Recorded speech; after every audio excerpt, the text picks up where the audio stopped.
পরিবর্তন এই সংসারের শাশ্বত নিয়ম। কোন রাজা নেই যিনি চিরকাল রাজা থাকেন, কোন ধনী ব্যক্তি নেই যিনি চিরকাল ধনী থাকবেন।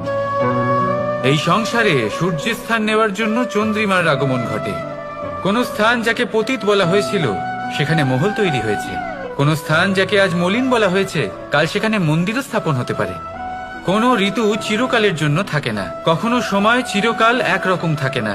আজ যে আপনার কাছে রয়েছে কাল অন্য কারোর ছিল, আজ যে আপনার কাছে রয়েছে কাল তা অন্য কারোর কাছে চলে যাবে।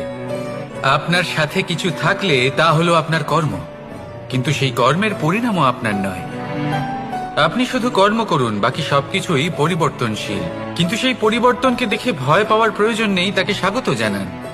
যদি আপনি হাসি মুখে সেই পরিবর্তনকে স্বাগত জানান, তাহলে এই পরিবর্তনও হাসি মুখে আপনার সাথে থাকবে। আসুন আমার সাথে